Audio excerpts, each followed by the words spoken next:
Okay. Good evening, students. We are discussing today practice paper 13 for 2027 A-level batch. So in this paper, it's purely focused on second unit. So in second unit, so far we have done up to resonance, hybridization, those topics. Okay. So let's do some questions, 5 MCQs and one A-level structured essay question to cover and catch up, revise our previous theories from this unit 2. Okay, right. So all these questions we are discussing today are from past papers. Look at the first question. The shapes of 3 molecules are asked. Okay, so it's 2022 A-level MCQ. It is from a recent past paper. It's asking the shape of the molecule, right? So we need the Lewis structure of each compound to find the shape. Okay, so like I said when we start the second unit, I explained you why this Lewis structure is so important. For each and every topic we are discussing in under the molecules and ions, everything, right? We need the Lewis structure of that. So it's really important to know how to draw this Lewis structure properly and correctly. Okay, so they have a focus on that one. So if you have still problems with Lewis structures, you can get the recording of that class, or you can get some extra questions that I explained for my previous batches. I added a small video for your group, right? I can send that again if you want, just ask for that. And my advice is practice this Lewis structure thing as much as possible. Okay, you have to do this one with minimum errors. Okay, right now look at this question. Here we need the 3 Lewis structures to find the answer, right? So I'll draw this one with the formal method. Formal method means the one I explained in my tute.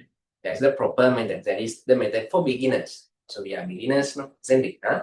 So that is the method we have to usually practice. So once you get enough practice and once you become a master of this topic, right, you can shift into a short method. So I'll discuss that one here. Okay, right. So I'm going to cover both. If you remember in our paper 12 discussion also, we did the both methods. Okay, I did one whole question with the first method. And then I did the next question with the short method. Short method means actually it's the practice. Okay, we are getting everything with the practice. Yeah, in the formal method, first of all, you have to select the central atom. And other atoms will be peripheral ones. Then count the number of valence electrons that are coming from each element. From chlorine, there will be 7 valence electrons. From fluorine also, there will be 7 valence electrons. Since there are 3 fluorine atoms, you will be having 21 valence electrons from fluorine. Here 7. And from oxygen, you will be having 6 valence electrons. Okay, so then the total of the valence electrons is 20 plus 6, 34 total valence electrons are there. Okay, so I hope you remember how this 7 is coming. Because actually chlorine belongs to the group 70. That means it is there. It is having 7 valence electrons in its outer shell. That's why we take 7. For fluorine also the same. Fluorine, bromine, iodine. They all belong to the group 17, same group. Okay. And then oxygen is there in group 16. So 6 valence electrons. Okay. So now we got the total of the valence electrons. So actually, when we are doing the Lewis structure, what we do is we try to represent these 34 electrons. So we are going to show where these 34 electrons are distributed. That's the total aim here. Okay. So here we already have represented 4 electrons. No? So 8 electrons. No? So there are 4 bonds. No? Right. So we have to subtract that 8 we already represented. So we will be getting 26 electrons. Then let's turn that one into pairs by dividing 2. So you get 13 electron pairs. Then distribute them. Start from the more electronegative fluorine peripheral atom. Here you put 9. Then another 3 can be added to the oxygen.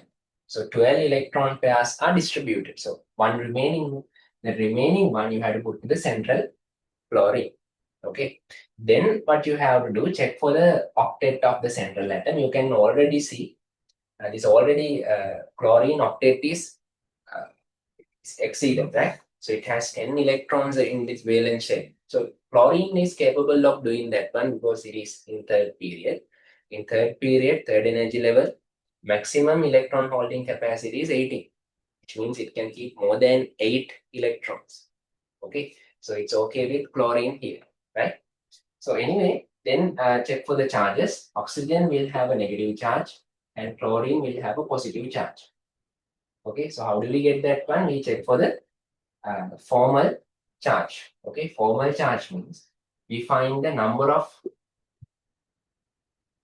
valence electrons, then subtract number of lone pair electrons and subtract half of the number of bond pair electrons. So valence electrons is 6. Lone pair electrons you have 6. And there's one bond pair. So half into 2. So you'll be getting 6 minus 7 minus 1. Okay, so that's why that's how minus 1 is coming. Okay, so that's the proper way of showing that one. So then this molecule tries to minimize the charges. So as a result, chlorine will make a double bond with oxygen. And then this would be the Lewis structure of the molecule. Okay, this would be the Lewis structure of the molecule. Right?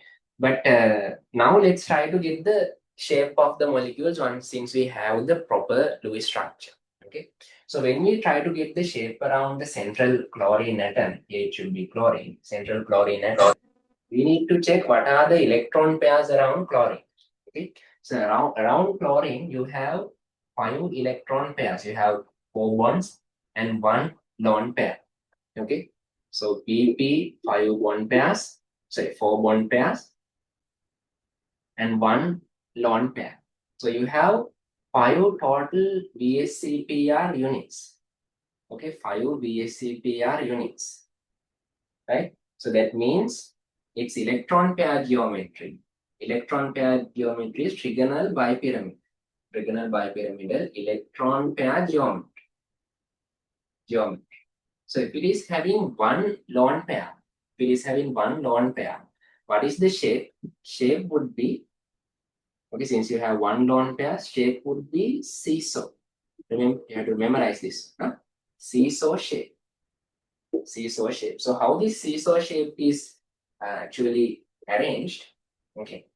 So you can add the 2 fluorine atoms here and another fluorine atom here, then the oxygen atom here, and there will be a lone pair on the plate.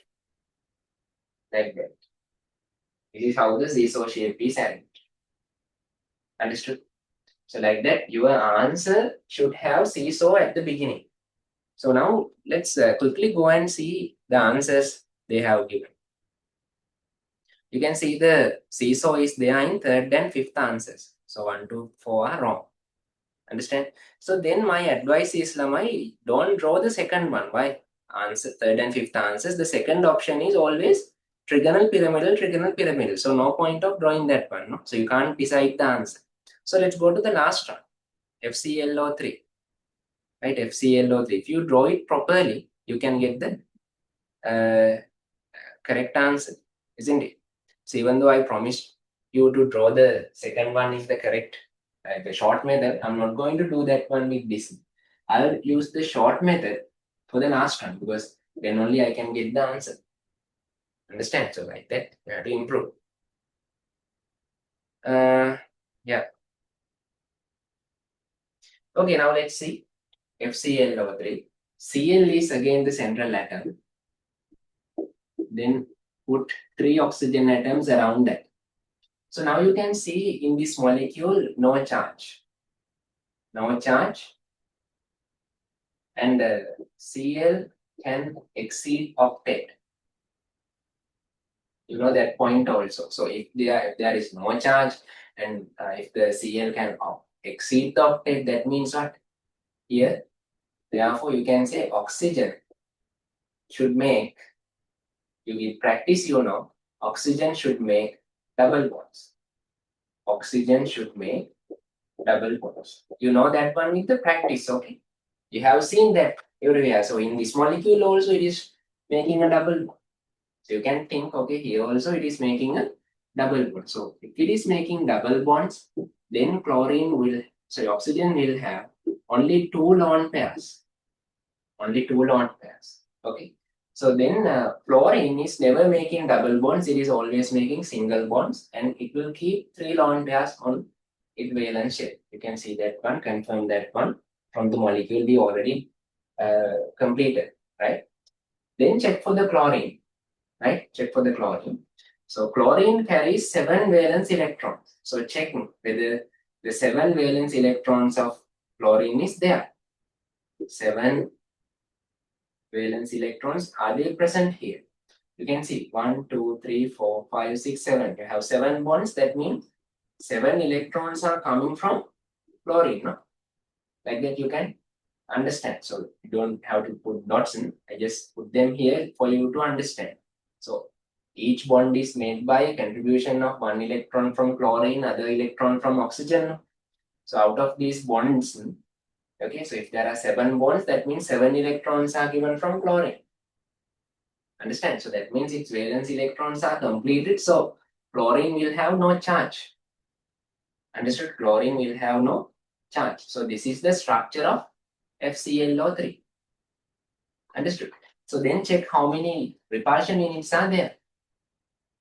Double bond we consider as one repulsion unit. So around chlorine, you have 4 repulsion units. 4 repulsion units. And then you don't have any lone pairs. You only have 4 bond pairs. Understood? So then shape and electron pair geometry both will be what? Tetrahedral. Tetrahedral. So then check the answers.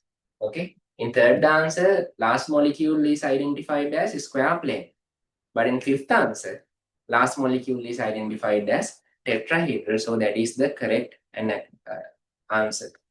Okay, so fifth one is the correct answer. So if you try and draw FClO2, then it would be trigonal pyramidal, no? Trigonal pyramidal. So let's give a try. Okay. So like I said, oxygen makes double bonds. And fluorine makes a single bond. And then to complete octet of complete the 7 valence electrons of chlorine, 1, 2, 3, 4, 5, and there must be 2 lone pair electrons. Okay, so then you can understand it as pyramidal. That's actually correct. Like that, try to draw that one faster. First of all, master this method, the actual Lewis method. Then with the time, you will be able to draw faster with the practice. Right, next question. Which of the following statements concerning atomic orbitals are true? On overlap of 2 p orbitals, a 5 bond is always formed. So that one is actually wrong because, okay, that one is wrong. Why? Because p orbitals can make the both type of bonds. P orbitals can make sigma bonds by linear overlappings,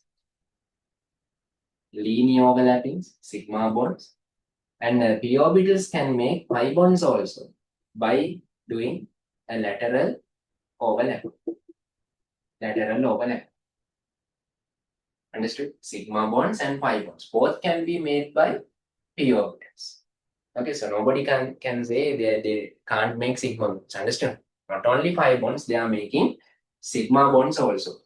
So sigma bonds are actually the orbitals are overlapping along the internuclear axis. So these are called as linear overlappings. Or linear overlapping. So if you want to revise this one again, you have to go through the hybridization recording. Okay, so write down that one if you have doubts here. You have to go through what? Hybridization lesson recording. Understood? Was done like 2 weeks ago. Okay, then this one is actually they are overlapping in the either sides of the internuclear axis. So this is lateral overlap. Okay, sigma bonds and pi bonds. Right, so first one is wrong because p orbitals are capable of making pi bonds or sigma bonds also. Sorry. And the second one, on overlap of an s orbital, a p orbital, a sigma bond and sigma bond is sigma bond. Oh, okay, like it should be actually changed, like, right? There's a small printing mistake. On overlap of an s orbital and a p orbital, a sigma bond or a phi bond can be formed. Sigma bond or phi bond can be formed. Okay, check this change line. So with the help of s orbitals, s orbitals cannot make pi bonds. Okay, s orbitals only make or s orbitals make sigma bonds only. Sigma bonds only. They can't make any other type of a bond. Okay, so they are making only sigma bonds. Okay, why? Because they can't laterally overlap because there is no lateral side for the s orbital. They are only overlapping linearly. So it can linearly overlap with another s orbital. It can linearly overlap with an p orbital, or it can linearly overlap with hybrid orbital. These are hybrid orbital. Is like that. It's always making sigma bonds. Sigma bonds. Understood? So telling sigma or pi bonds are formed is wrong. Okay, so I asked you to change the statement. Okay, sigma or phi bonds are formed. Right, look at the statement C. An overlap of two s orbitals, a sigma bond is always formed. Surely that is correct. I'm just explaining it here. So you can put an example here, hydrogen, H2. So there are similar examples to H2, Na2 also, sodium molecule. So this might be interesting for you because sodium is a metal. So normally it is making ionic bonds, right? But interestingly, in some occasions, actually in sodium vapor, Na molecules exist. Understood? So not only hydrogen, right? Na sodium group 1 metals can also make diatomic molecules. Okay, so there you have SS overlappings. Understood? SS overlapping here. In hydrogen, 1s and 1s orbitals are overlap. In sodium vapor, you have 3s and 3s orbitals are overlap. That's an important point. It's not that important. It's kind of nice to know point that you are seeing in papers. Okay, I hope you understand that. So look at the S and P orbitals taking part in hybridization should belong to the same atom. That's very true. Because I think we did a similar question last week also about hybridization. Hybrid orbitals are formed with the orbitals of the same atom, right? So, and they should have a small energy difference also. Normally, if you take carbon has ground state carbon has three types of orbitals, no? 1s2, 2s2, and 2p2, right? You have 1s, 2s, and 2p, three types of orbitals, but only 2s and 2p orbitals are hybridized. 1s is not going to be a part of the hybridization because 1s is having a very low energy. It's not going to work. Understood? Like that, the orbitals must belong to the same atom, and you can add a plus point there. You can add something additionally there. Okay? Energy difference of energy difference of orbitals. Energy difference of orbitals should be low. Should be low. Okay? Example, you can say 1s orbitals of carbon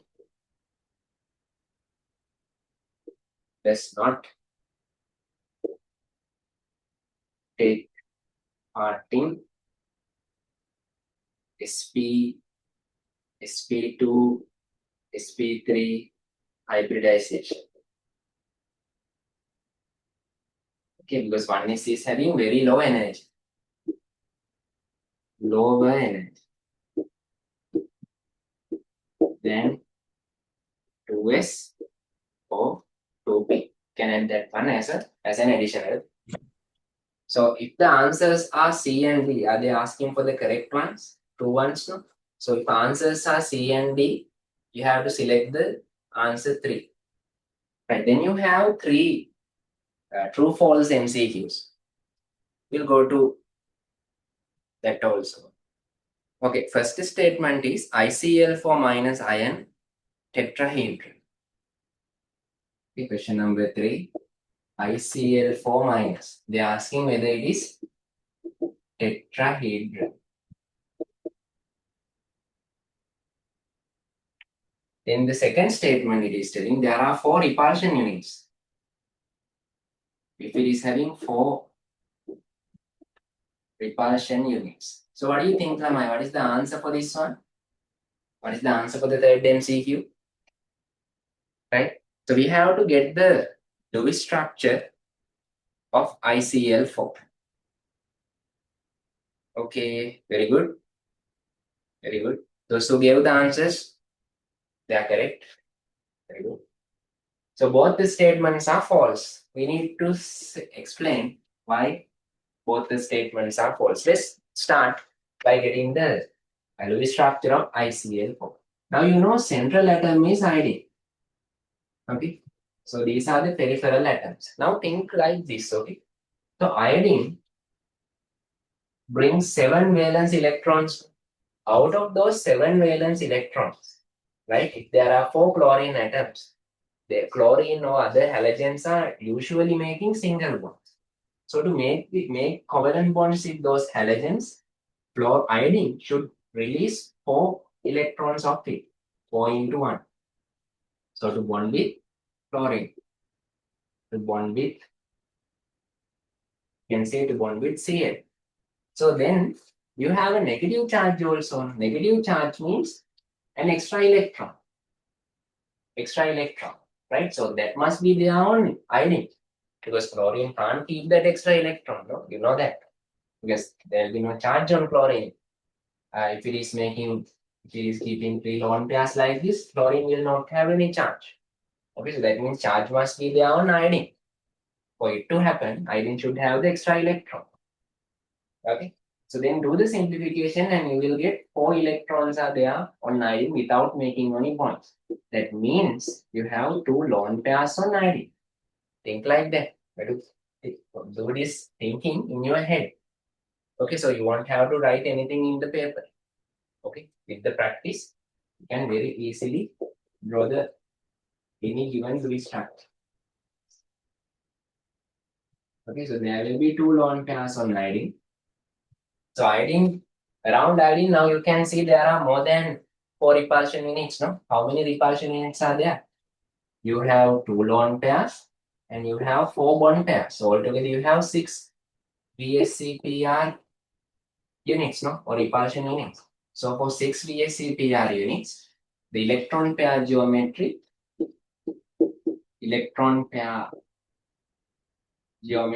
is octahedral. Octahedral and shape would be square plane. Square plane. Okay, I can see it is having more than 4 repulsion units. That's why they said both the statements are wrong. So how this square plane is arranged? You can give a try, no? Around iodine, 4 Cl atoms will be there in the plane. There will be 2 lone pairs and with a negative charge. And then you can connect and show the chlorine atoms that are in the same plane. You can connect them with dotted lines. That means they are in the same plane. Understood? These lone pairs are perpendicular to that plane. Okay. So what is the bond angle of this ICl3 minus around iodine? You will be having what? 90-degree bond angle. Okay. So we'll be discussing bond angles, bond lengths in this week. During the Sateha students, yesterday I did that topic. Okay, for the ISM we are doing tomorrow. And for the Panadura students, they are doing it on Monday. In this week, right? These 3 set of days we are doing bond angle and bond length especially. Okay. So when you are coming for if you are ISM students or excellent students, you haven't still participated in the class, no? So use that time and study and go through about the Lewis structures, and then go through with the geometry and shape. Those two topics are needed for the tomorrow and Monday classes. Understood? So go through them properly. Okay. Right. So anyway, both the statements are false. Answer for the third question is answer 5. Go for the fourth question. Properties of one NH bond in NH4 plus ion are different from those of the other 3 NH bonds. And the second statement is telling one NH bond in the molecule can be identified as a coordinate bond. Coordinate bond, another name for the coordinate bond is a dative bond. So what do you think, Ram? Is it different? Can you identify what is the dative bond? If you see the Lewis structure of this one, this is the Lewis structure. Can you identify the dative bond? No, you can't identify the dative. Dative bond exists here, but cannot be identified.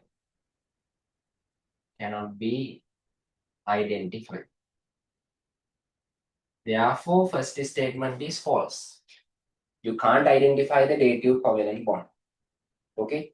So second statement is also false. So it's not different. Okay. So all 4 bonds are identical. All 4 bonds are identical. Understand? All 4 bonds are identical. You can't identify the dative bond. It is there, but you can't say which bond it is. You get the idea, huh? So what is this dative bond? What is this dative bond? So normally covalent bond is made when one unpaired electron containing orbital overlap with another unpaired electron containing orbital. Okay, so then they will make an overlapping and make the bond. This is how the normally bond is formed, right? And there is an instance that is possible. Orbital might have 2 electrons, a pair of electrons that can overlap with an empty orbital also. How it is happening, you can think one electron is maybe temporarily transferred for the other end. Then it will assume the situation we draw above, one below. And then they can do the overlapping like usual way. Understood? So this is what we call as the dative covalent bond. Dative covalent bond. Now here they gave another name, coordinate bond. So there is a coordinate bond here between ammonia and H plus. Ammonia, nitrogen, is having a lone pair. So then H plus is having no electrons. Then you can think it is donating the electron pair to the hydrogen and make a bond. So after making the bond, you can't identify that. That's the interesting thing. So this is a very good MCQ. Put a star and you have to highlight that also, because it is a very interesting one. Because most of the students are getting this wrong, I know. You have to see this question and face it at least once. Then you will understand the logic behind the question. Okay. So there is a dative bond. We are not saying no, right? There is a dative bond, true, but you can't identify that. That is the problem. So here they are kind of forcing you that to tell you can identify. No, you can't identify the dative bond. Let's try the next question. That is about, okay. So that is about our last week topic. Carbon-oxygen bond in bicarbonate ion are identical. So what do you think, Lana? What do you think? What is the answer for this question? Ask MCQ. What is the answer? So I'm going to give you a proper explanation for this one. It is valuable to you. Okay, few of you gave the answer. Okay, very good. So look at this one, right? Okay. First of all, let's consider carbonate. This is carbonate. So, but in the question, it is telling bicarbonate. Bicarbonate, you have a hydrogen atom. bicarbonate. Sometimes it is called as hydrogen carbonate also. So we will be discussing about the names of these ions and everything as a separate day, separate lesson. I think I can do this on that one by the end of this month, right? So about the nomenclature of those ions and compounds is there under the third unit. Okay, so nowadays we are kind of revising the third unit again and again. Right after that sessions are finished, I'll start the third unit, the remaining things. So under that, you will be learning about the nomenclature. Okay. And for now, I'm giving you the names. Okay. About carbonate. About carbonate, right? So this is the Lewis structure of the carbon. Okay, but for carbonate, you have two more Lewis structures. That is the thing. So how that two more Lewis structures came? Because do you remember when we get the Lewis structure of this molecule? We had an instance like this. Once we distribute all lone pairs, there was a situation like this. Okay, so carbon octet is not completed. So then we are asked to make a double bond with carbon to complete the octet. Remember?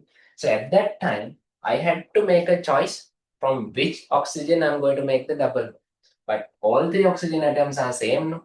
Right? So you can make the double bond with any oxygen you want. No issue. Right? So that's how there will be three structures. So if you make the double bond with the first place, you will be having this first Lewis structure. Understood? So like that, there will be two more Lewis structures. Here, double bond, negative, negative, right? And there will be another Lewis structure having the double bond, the remaining place. Okay, so then I can put the numbers here, 2 and 3. This is the third molecule, this is the second molecule. So then the story is like this. So none of these three structures are representing the real carbonate molecule. Okay, real carbonate molecule. Okay, so then tell me, Lamai, remind the previous session and tell me what is the true structure? What is the real structure of the carbonate? What is the real structure of carbon? None of this is the real structure. Okay, so the real structure is what? Complete the space. Real structure is okay. Very good. Very good. I had the exact answer from one of you. Yeah, namaste, Selling. The real structure is a resonance hybrid of all these three structures. That's 100% correct. Okay, very good. So the real structure is what? A resonance hybrid. Very good. Resonance hybrid of all these three structures. Okay, so real structure is a hybrid of all these structures. Okay, but you can see these structures are kind of equivalent, no? Equivalent. So all these three structures are contributing equally. Understood? So since they are equally contributing, 1, 2, 3 are equally stable. Equally stable. Therefore, contribute also equal. So what is the contribution? 33.3 percentage per each. Understand? 33.3 percentage per each. Right? So as a result, I can draw the hybrid also. Then in the hybrid, this 5 bond will be distributed. Or you can say dispersed, delocalized. So we call it as a partial 5 bond. Minus 2 over 3. Just remind the structure from the node. Minus 2 over 3 and minus 2 over 3. You are putting only the common lone pairs. So this is the hybrid. This is a kind of a, not exactly hybrid. This is a closer structure for hybrid. Remember, bond order is what? 1.33. You have to go through bond order for this week classes, okay? So study and come. Bond order is 1.3. So now what we know, so the bond lengths are equal and bond angles are also equal. So here, all bonds are having 1.33, no? So if it is carbonate molecule, we can finally conclude all CO bond lengths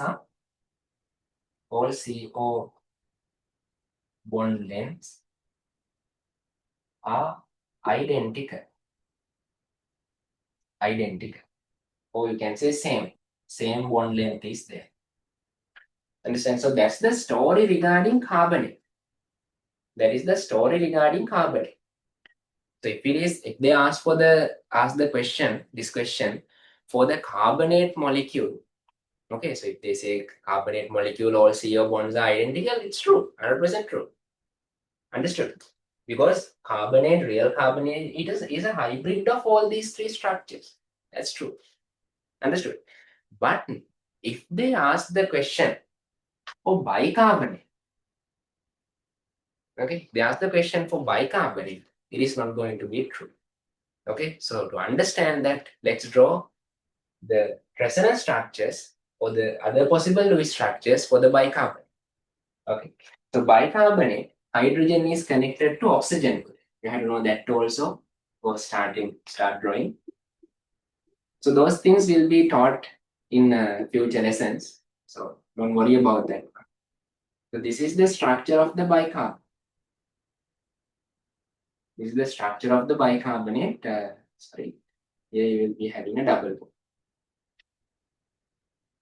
And then it is also having three resonance structures.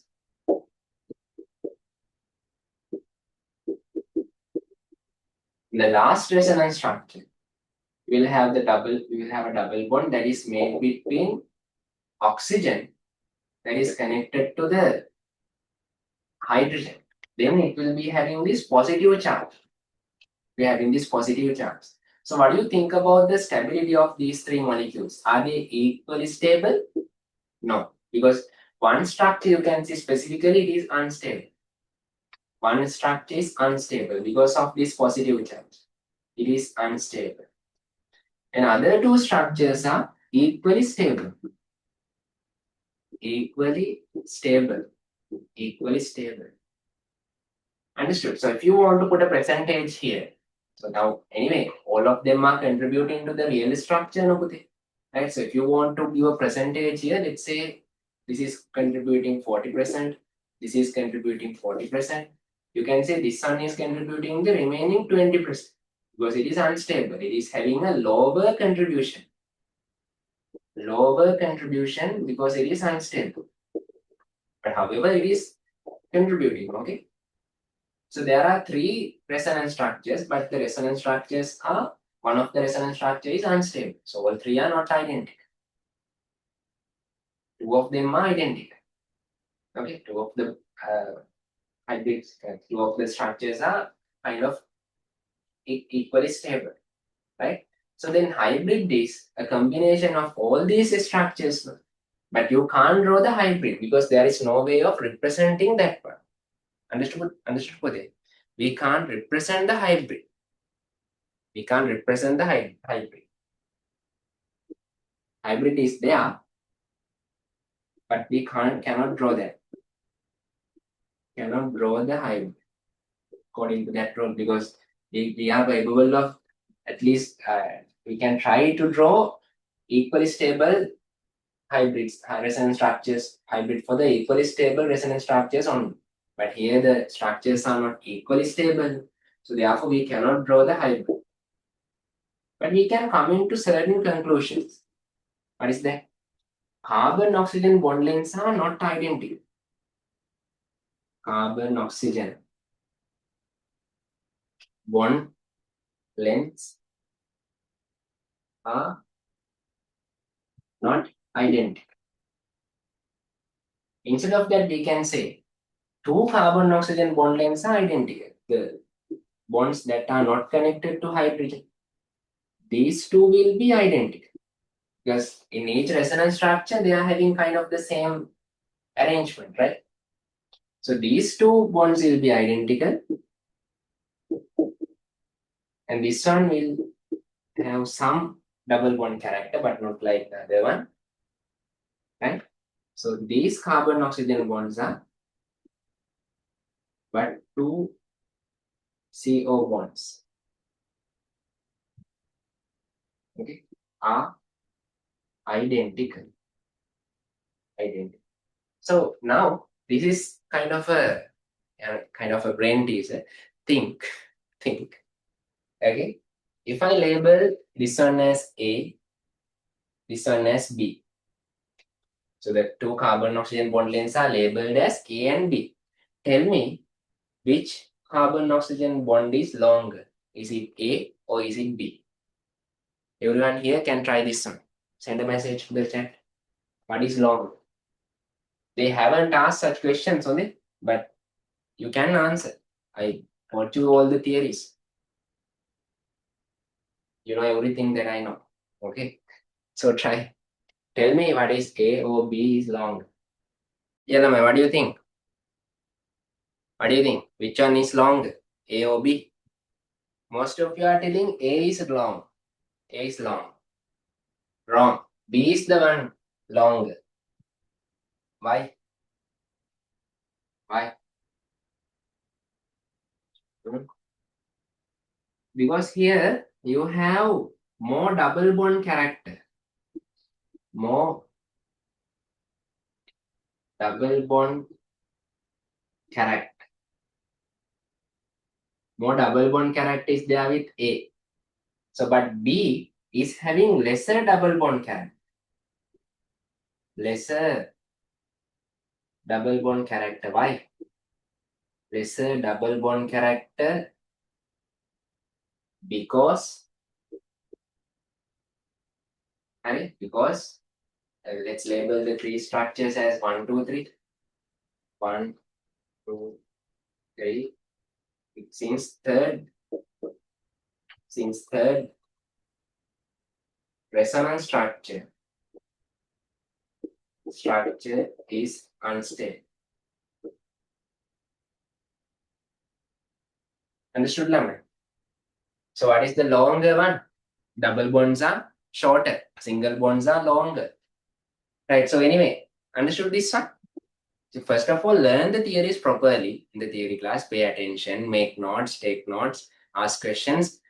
Be 100% at the theory class. Okay, but once we get the paper, you can see some specific special points, isn't it? And so I hope you understand about this one. Why B is the longer bond? You have to say less double bond character. Therefore, this is longer. Then it will be completed. Right? So if you have further doubts on this one, ask in the class. Okay. So MCQs are finished. I think I didn't give you the answer for the last MCQ.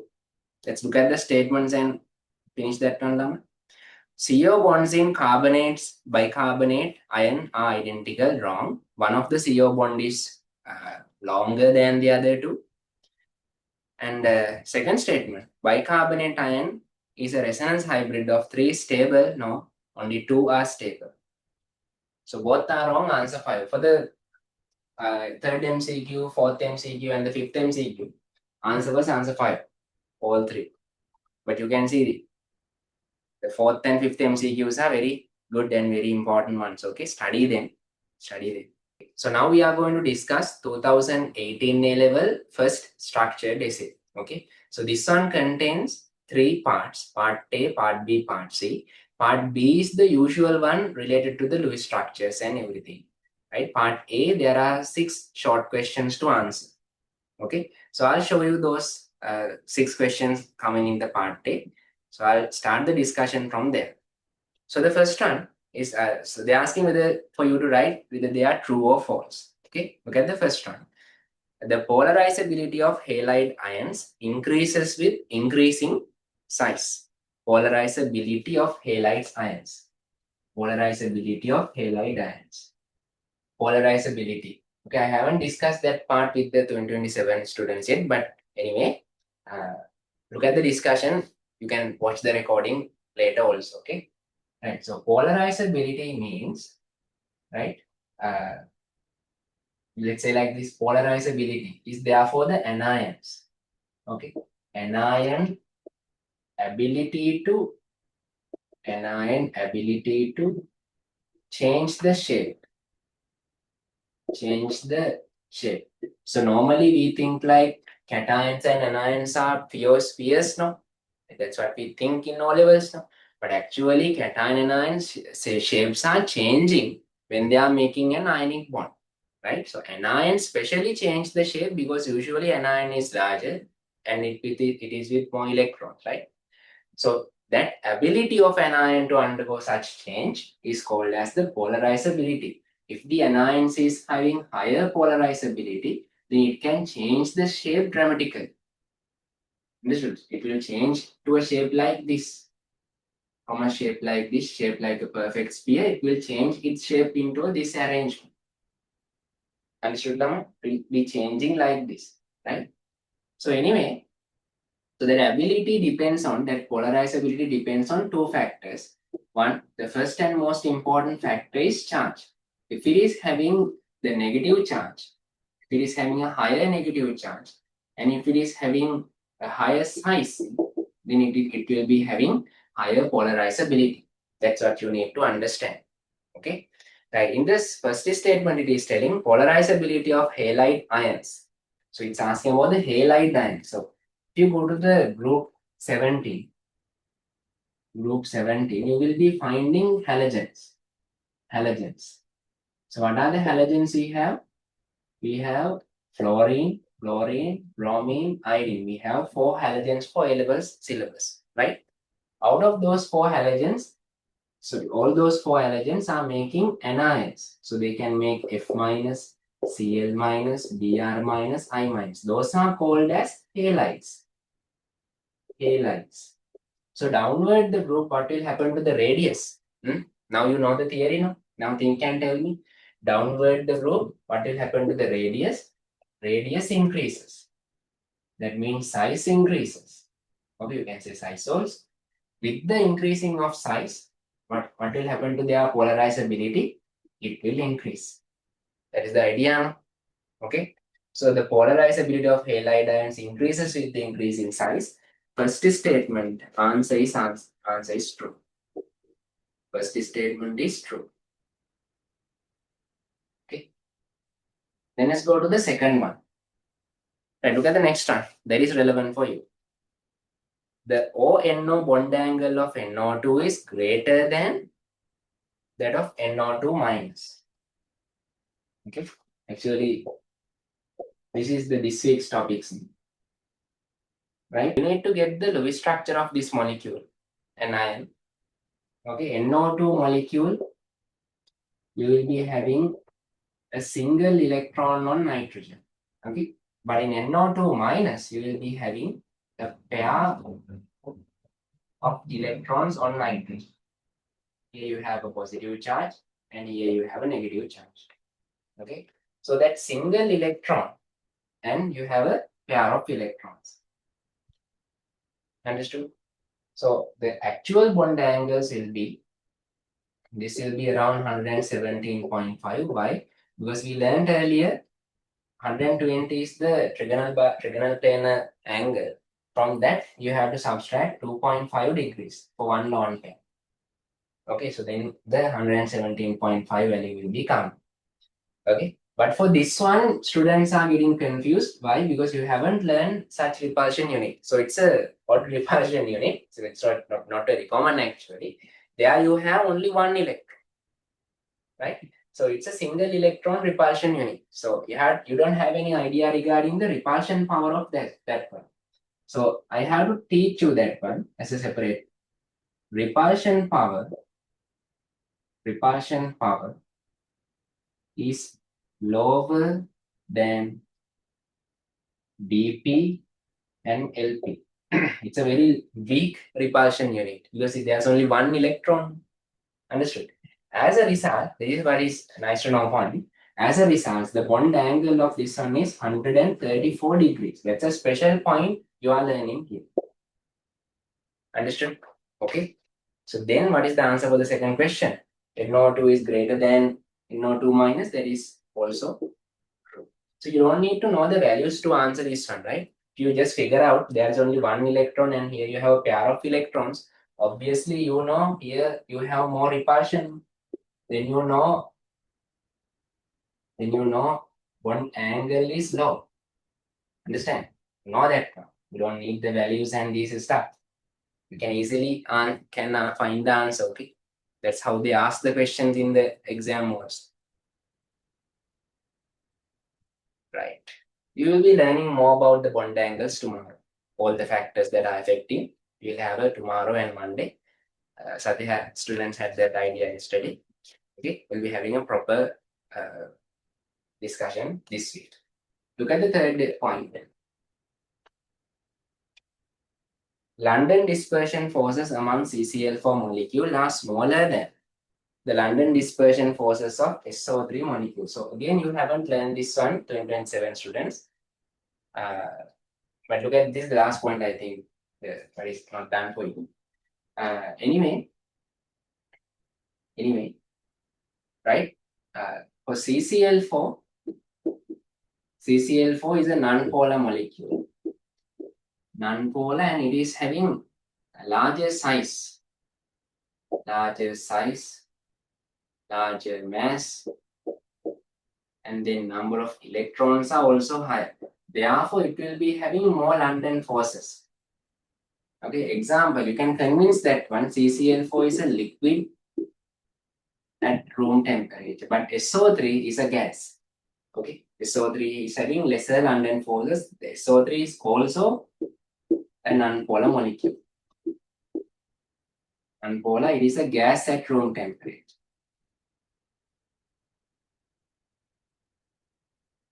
London forces are low. Okay, so now 2027 students, this is what you have to focus. Okay, you don't know about the London forces or polar, non-polar, anything yet, no? Right?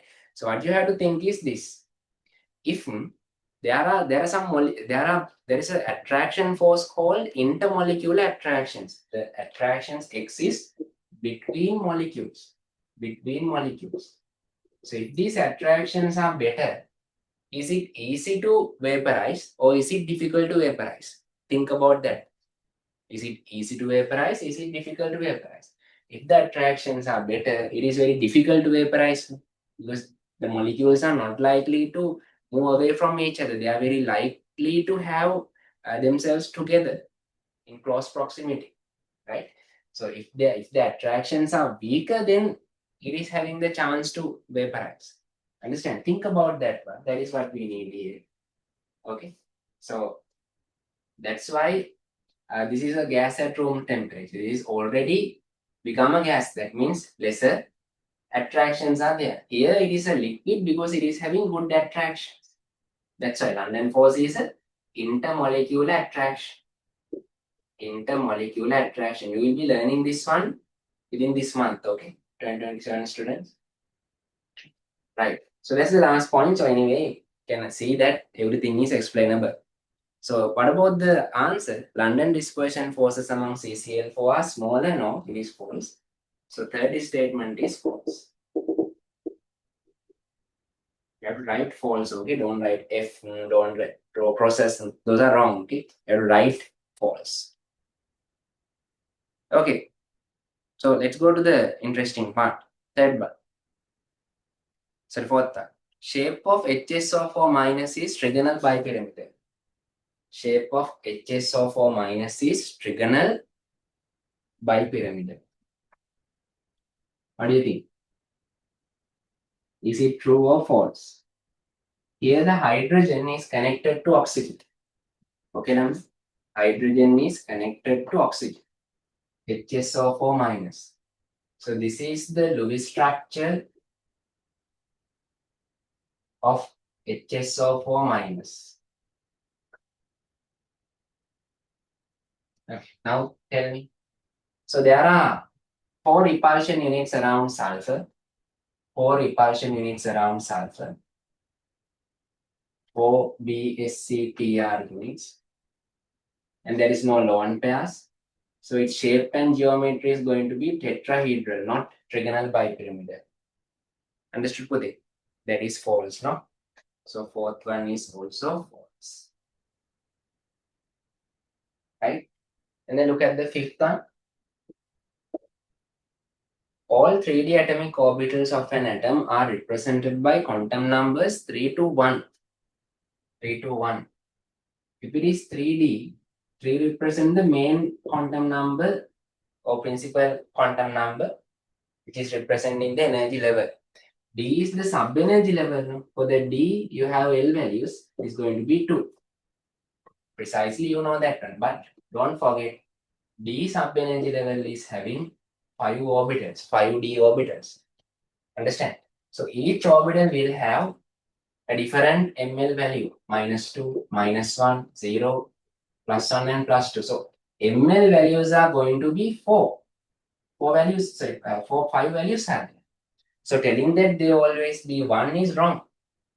Understand? Because of that last part, this is going to be false. So fifth one is also false.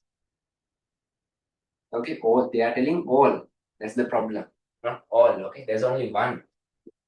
Here what they are describing. So then go to the last one. The addition of an element to gaseous phosphorus atom is exothermic, whereas gaseous nitrogen atom is endothermic. What do you think, Lama? Is that true? Is that true? That one is very true, no? Isn't it? For the nitrogen, carbon, nitrogen, oxygen, these are the positive values, the negative values. Endothermic. But for the phosphorus, it is having an exothermic value, but relative to silicon and sulfur, it is less exothermic. But still, the value is negative. So why that thing happens? Because nitrogen is having 2s2, 2p3 stability. It is a partially filled stable configuration. This one is having 3s2, 3p3 stability. But it is not that stable. Okay. But that's why nitrogen is having a positive value.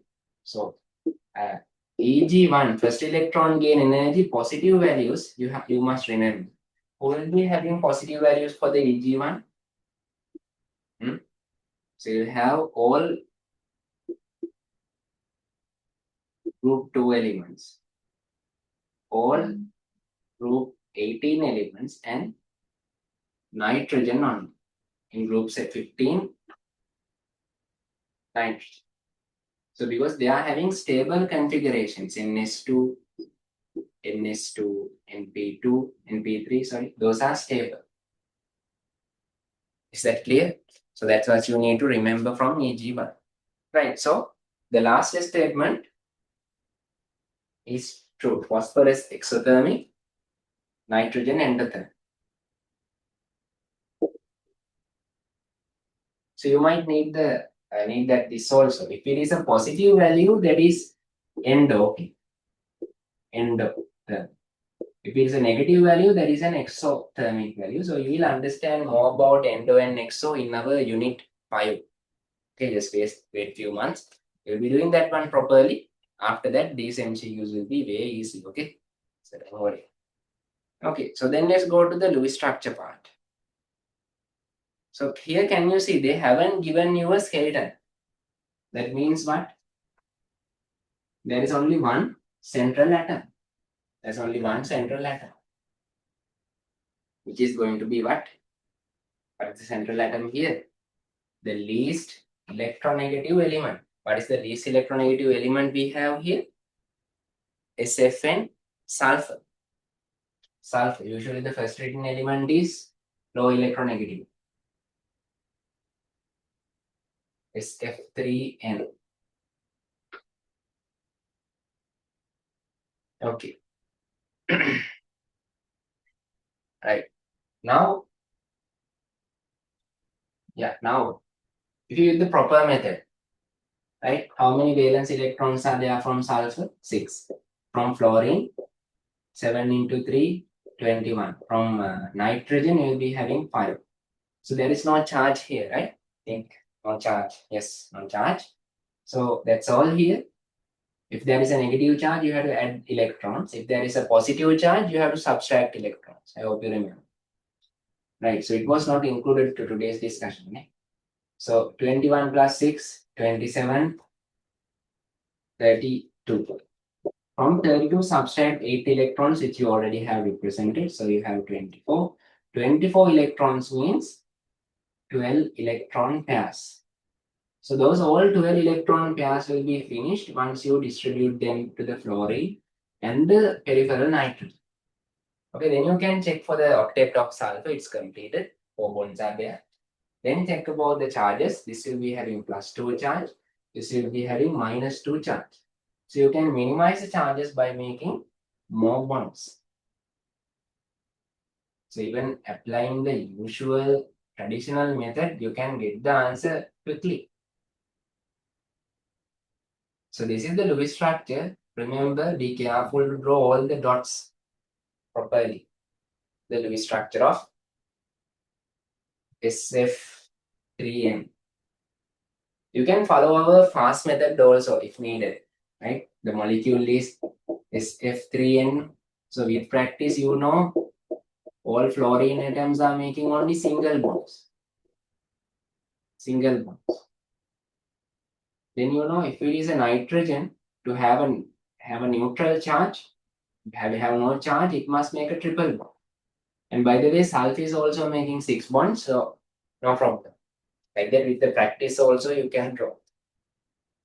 Right, so can I see a hand raise? How many of you got the correct Lewis structure for this one? The most stable Lewis structure for the molecule CO, C3O2, maybe something, right? So is given. So they're asking you to draw 2 more Lewis structures. Okay. That means they're asking about the resonance structures. You are asked to draw 2 more resonance structures. Okay, now let's come to the discussion. So what is the method I teach you last week? First of all, count how many pi bonds are there. So you'll be having 1, 2, 3, 4, 5 bonds. And number of lone pairs are also, you have to count 4. So then think about what are the possible places you can place these 4, 5 bonds without violating the octet. Okay, so then it will give you the possible structures for the C3O2. So anyway, the central atoms are carbon here. Therefore, it must complete the octet somehow. It has to follow the octet rule. Therefore, there will be a fixed number of molecules for this. So how many resonance structures did you able to draw? So tried this one already. Okay. So here the places. Okay, look at it that very careful. Now here I can make a triple bond. Okay, here I can make a triple bond. Then I can make these two as the single bonds. Again, I can't make another double bond here. Right? So then I can make this place a triple bond and these 2 places are single bonds. Okay. So then another way I can put a triple bond here and another triple bond here. Then I can put a triple bond this place and another triple bond in the this place. Okay. So then I can put triple bonds in either sides. Yeah, only 6 structures will be there. Okay, so all these answers will be correct. But wait, I haven't shown you the lone pairs and everything. Okay, then only it will be completed. Here there will be 2 lone pairs. Here there will be a lone pair. If the carbon is having a lone pair, it will be having a negative charge. If there is a negative charge, remember there must be a positive charge somewhere else. If the molecule must be neutral. Okay. So then here you will be having the positive charge, a lone pair with negative charge. Here no charge. Like that complete. So if you draw only at least two structures from this, you will get the marks. Okay. So oxygen having the positive charge is really unstable. Of these structures, what is the most unstable one? What is the most unstable one? If I label them as A, B, C, A, B, C, D, E, and F. What is the most unstable? What do you think now? Most unstable one from A, B, C, D, E, F? Yeah, very good. F. Why? Because the charge separation is high. Oxygen is having positive charges. Not only one, there are two positive charges. So this is the most unstable one. They're asking only for the two. If you have drawn two structures out of this, you can get the marks. Right now, look at this part. This is kind of easy. Okay, you are given one molecule, and you are asked to find PSC-PR pairs, electron pair geometry, hybridization, and everything. So I'll put that Lewis structure quickly in the board. I needed to focus you more on this resonance thing only. I hope you all understood that properly. Okay, then let's find the answers for this question.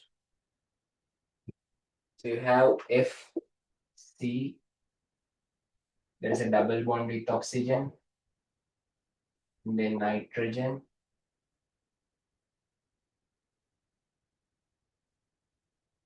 Here you have a very important point. Okay, so listen carefully when I'm explaining this one. That is the whole reason why I took this 2018 paper. There is a special thing I haven't teach you during the class. Anyway, it is not there in the syllabus. It's from kind of old syllabus thing. In all syllabus also it wasn't there actually. They gave free marks for that point also. But anyway, I'm teaching that kind. Okay, so listen. Okay, so first of all, let's complete the table. So they have labeled the atoms C1, N2, C3, and P4. Those are the letters we have. So VSC-PR pairs. VSC-PR pairs. Here you are having three VSC-PR pairs. 1, 2, 3. Double bond is considered as one unit. So electron pair geometry is trigonal plane.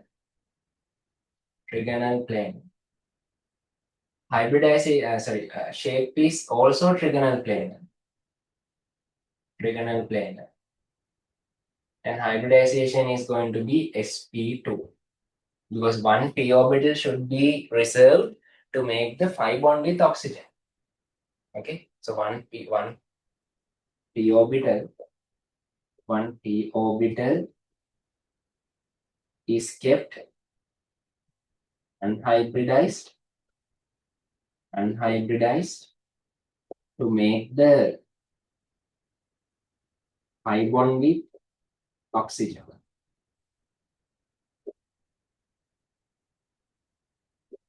Okay, tell the story about the sp2 also. It's very important to know. Okay, so then about N2. N2 is also having 3 repulsion units. So it's also trigonal planar. So I'm writing in short form. So this is you don't write this one in the A-level exam. I'm writing this one to save some time. Okay, write it properly. And the geometry is angular or bent.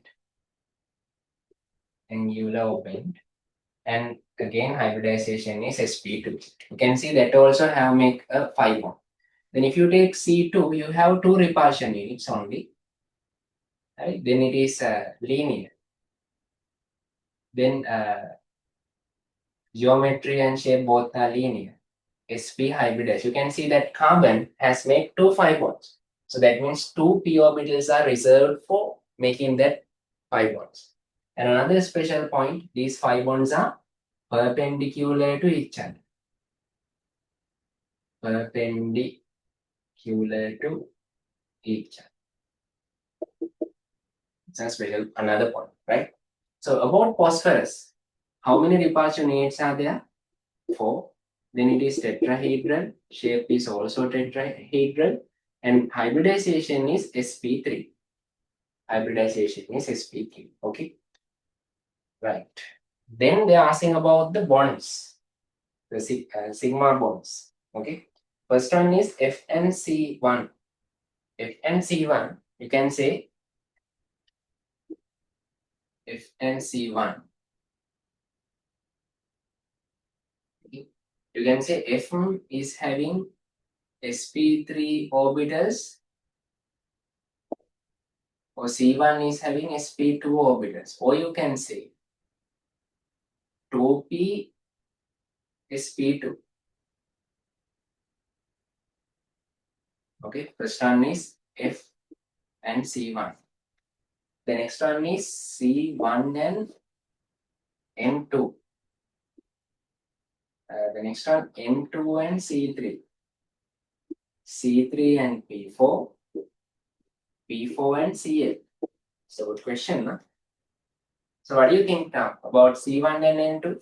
What is the bond? C1 is sp2, N2 is sp2. So it is an sp2 sp2 overlap. N2C3 sp2 and sp overlap. C3 is sp and sp3 overlap.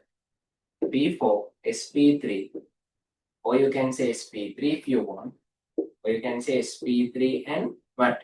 It's not 2p, say 3p. Why? Phosphorus is, sorry, chlorine is in the third period. Chlorine is in the third period. Third period. So chlorine electronic configuration is argon times 3s2, so no, not argon times, neon times 3s2 3p5.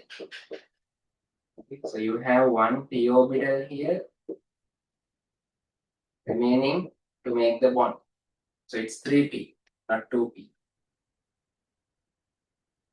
Okay, then look at the next one. They're asking about these are about the sigma bonds now. These are about the sigma bonds. Now they're asking about the phi bonds. Phi bonds. Okay. So N2 C3 and C3 P4. So N2C3 now they left p orbitals. So it's going to be 2p and 2p. Okay, so this is the most important thing in our today's discussion. It's the special point I was talking earlier. What is the special point? So C3 is having 2p orbitals for the phi bonding. 2p orbitals for the phi bonding. But this one, what can I say? What can I say? What are the orbitals that came to make phi bond here? Think, Plum. Can I write 3p for the phosphorus? Can I write 3p for the phosphorus? Think well. I want everyone to understand that one. Can P4 make the phi bond? P4 p orbitals? No. Because why? All p orbitals are participated in hybridization. Can you see? Here, special point. All p orbitals participated in hybridization. Participated in hybridization. Therefore, there are no p orbitals, no unhybridized. No unhybridized p orbitals to make phi bond. To make phi bond. Okay, so then how the phi bond is made? Anyway, you can see there is a phi bond. No? So then somehow it is formed. No? So which has now formed the phi bond? Which has now formed the phi bond? We write 3 d orbitals have formed the phi bond. Try to understand that. Okay, so why? Because if you take phosphorus, take phosphorus, its electronic configuration is 3s2 3p3. And it is also having 3d sub-energy level also. because third energy level is having a d sub energy level also. Maximum electron holding capacity is 18. But the thing is, it is having no electrons. Okay, it is having no electrons. So what will this phosphorus do? During the hybridization, it will do something interesting. So it will excite the electrons to 3s1, 3p3. It will excite the electron to 3d. Then, I hope you can see this one. One here and one per each orbital here. And in 3d also. See, it's very interesting now. You can only learn this one from past paper question. It is not there in the syllabus somehow, but it is not understandable. The electron will be in there in 3D. Now these four orbitals will undergo sp3 hybridization. Okay, and this orbital is kept to make the pi bond. Kept to make the pi bond. If you don't understand this part, go through the hybridization recording again. That's the problem. So it is kept to make the pi bond. So now P4 is the one that has made the pi bond. So that's why it is so important. That's why it is a very good, a very important question to study. Is that clear, Lama? Best theories. Okay, best theories. Any problem on this one? I hope you all understood. If you have doubts, please ask them in the class. I can explain that again. Okay, please ask on it. Now, little by little, you are talking with us. That's actually appreciated. දැන් තමයි ඔයගොල්ලෝ පොඩ්ඩක් හරි පිට එක කතා කරන්නේ. ඒ අහන්න ඕන එකක් ක්ලාස් එකේදී ළමයි කියලා දෙන්න. ඉෂුව එකක් නැහැ. Right, ask anything. Yeah, they are to teach now. So this is a special point somehow. So focus on this one. Right? This will not be there in A levels only. So now there were like 5 papers. It was not there, but we are kind of like interested in the topic now. So that's why it's my duty to teach you this one. Huh? That's why this one is going to come to the A levels again. But anyway, try to understand. I have seen such questions in term test papers. How? They are asking you to arrange 3 problems in ascending order. First one is easy for you. Ionization energy of boron, sodium, phosphorus, beryllium and nitrogen. So how do we get the first ionization energy? With this zigzag graph. So boron right here, sodium, phosphorus, nitrogen and beryllium. That's all, right? 5 elements. Now look at the locations and decide it. See, very easy, right? So ascending order. So lowest one is there for the sodium. Sodium is the lowest. Then you have boron, beryllium, phosphorus, then nitrogen is the highest. Downward the group ionization energy decreases with the increasing size, and the lesser nuclear attraction is there then. Across the period it increases, but it is not gradually, it is increasing in a zigzag way, because beryllium is having a stable configuration 2s2. Okay, so boron has a higher nuclear attraction, but beryllium is having a better option. So it is having a better stable configuration. So that may beryllium is more difficult to remove electrons from beryllium. Okay, because it is having a stable configuration. So, see, I don't understand that part. Ionization energy. So if you want to revise this part again, it is starting under the periodic properties in unit 1. Right, and then the second one, it is asking about the electron negativity. This is also not done for the 2027 students yet. But anyway, I'm discussing this one because, like I said at the beginning, I need to keep this one as a full discussion for you to refer later. F3C, NC. I'll be telling few things. Okay, I hope I'm not expecting you to understand again. Okay, right. Anyway, for this, you need the Lewis structures. Focus on that one. We all know how to get structures. And NOCl is the Lewis structure. I'm only drawing the central atom properly. And NO2Cl,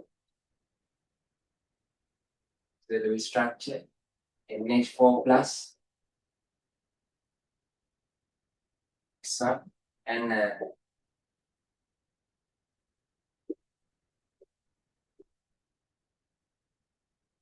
this last molecule. And here you will be having a plus charge on nitrogen. Okay, so we need the hybridization of each central atom. sp3, sp2, sp2, sp3, and sp. So then the S percentage. Here the S percentage is 25%, 33.3%, 33.3% S percentage. Okay, 25%. And here you have a higher S percentage, 50%. So when you decide the electronegativity of this nitrogen, you can see for the 27 students, I'm telling this. So they all are nitrogen, but for now, you know, they are having equal electronegativities according to the Pauling scale.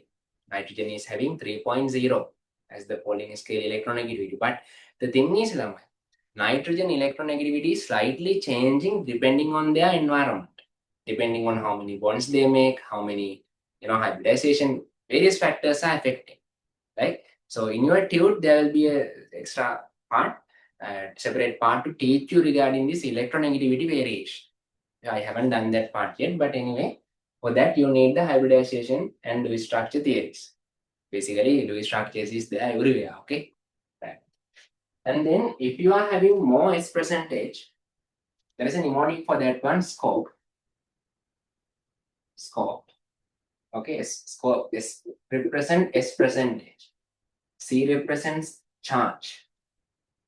Oxidation number. This one is also, we don't know. Oxidation number, and this one is peripheral atom electronegativity. Okay. So if these things are increasing, then your electronegativity of nitrogen is also increases. That's the logic.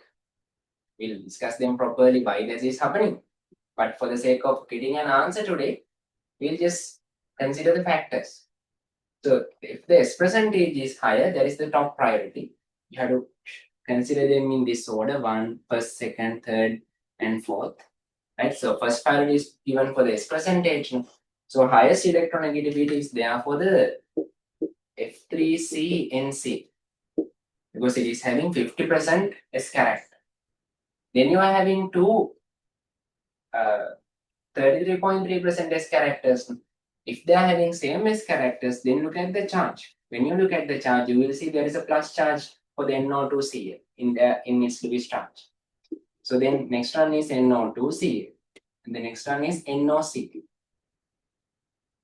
Okay, so always give priority for the S percentage. If the S percentages are same, then look at the charges.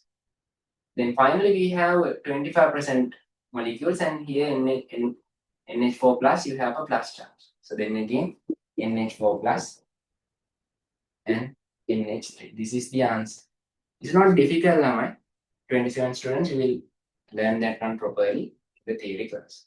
But let's keep this one for the reminding for the revisions later, this recording. Okay, and the last question, it's asking you for you to arrange quantum numbers in ascending order, quantum sets in ascending order. Right? I'll add those quantum sets here. Okay, so let's label them as A, B, C, D because I can't write them again. A, B, C, D, E. And so how do we decide the energy of this electron? Energy is explained according to which rule? Energy is explained according to Aufbau principle. Aufbau principle or building up principle tells how the these energies of sub-energy levels are increasing. First of all, you have 1s, then 2s, 2p, 3s, then you have 3p, then before 3d you have 4s, then 3d, then you have 4p, like that it continues. You don't have anything in the fourth energy level, so let's keep it here. Right, so how do we decide the sub-energy level? We should know whether it is 1s or 2s or whatever by looking at that quantum set. You have to look for the first two quantum numbers. First quantum number is in, second quantum number is L. So these two are representing the sub-energy level. So if it is 3-1, that means it is 3p. If it is 3-0, 3s, 2-0, 2s, 2-1, 2p, and 3-2, it is 3d. Okay, I hope you remember the quantum number things. Okay, so if you want to revise these topics more, you can obviously watch the recording if you need, or you have another option to revise and repeat these things. You can access the previous paper class record. There I have explained these things in much more details. Okay, so you can focus on that. Right. So however, here 3p is right here. We have our A, then 30 B, 20 C, then you have 21 D, and 3D E. So as the proper order, in ascending order, C, D, B, A, and E. But you can't write these English letters in the exam. You have to give the quantum sets again. You have to write those quantum sets again in the space. Actually, it's not enough space also, but however, you have to include them. Right, so that is the answer. That is the discussion for the whole 2018 A-level structured essay paper. Okay, structured essay first question. I hope you all understood that one. Took some more time today, right? But I hope everyone got the proper idea. Right. So, good night, everyone. Study well.